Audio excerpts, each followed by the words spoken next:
बनाएंगे। होती है पूरी लड़ाई, ये बात समझ में आई। लड़ाई हमेशा कैसी होती है? पूरी। लड़ाई हमेशा अच्छी होती नहीं है। नहीं है, ठीक है। तो देखो इसके अंदर आपको कोई चित्र में कुछ दिख रहा है? क्या दिख रहा है? नहीं, ये दो बिल्ली है। क्या है ये दो? एक बिल्ली आगे और एक पीछे। आगे वाली बिल्ली के पास में ये रोटी मिल जाती है इसको। एक क्या मिल जाती है?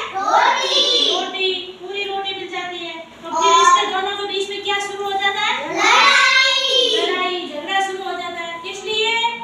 रोटी के लिए। वो बोले मैं खाऊंगी, एक दूसरी बोली है मैं खाऊंगी। एक तीसरा इसके बीच में कौन आ जाता है?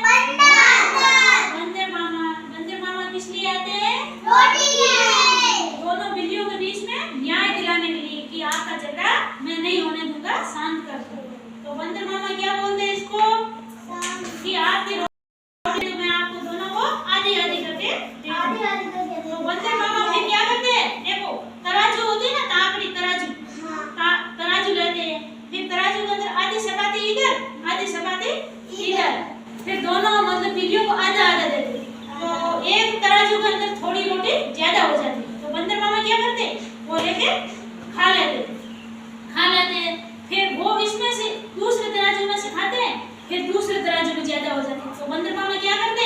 वो भी लेके खा लेते। इस तराजू में से ली, फिर इस तराजू में ज्यादा हो गई, तो फिर वो भी बंदर मामा खा लेते। ऐसे ऐसे करके बंदर मामा क्या करते हैं? पूरी रोटी खा ली। और बिल्लियों का झगड़ा ऐसे ही वो रहता है, क्योंकि बंदर मामा वो लाभ उठा लेते और दोनों वो झगड़ते ही रहते।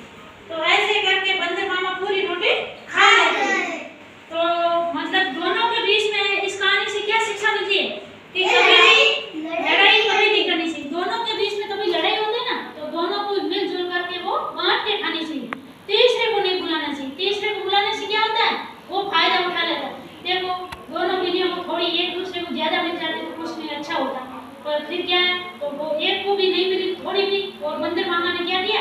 पूरी रोटी खा ली। और बिल्ली तो रही भूखी, उसको तो रोटी मिली नहीं। तो उसमें से चालाक कौन निकला? बंदर। तो हमेशा तीसरे आदमी को फायदा उठाने नहीं देना चाहिए। कभी भी दो लोग झगड़ते हैं तो तीसरे आदमी को नहीं बुलाना चाहिए। दोनों के बीच में झगड़ा अपने आप दोनों को मिलकर शांत करना चाहिए। तो इस कहानी से क्या शिक्षा मिलती है तुमको? लड़ाई नहीं करनी चाहिए। लड़ाई हमेशा होती है बुरी। दो व्यक्तियों के बीच में झगड़ा होगा तो तीसरे को नहीं बुलाना चाहिए न्याय के लिए। दोनों को मिलकर शांत मन से वो झगड़ा शांत करना चाहिए, क्योंकि तीसरा को कभी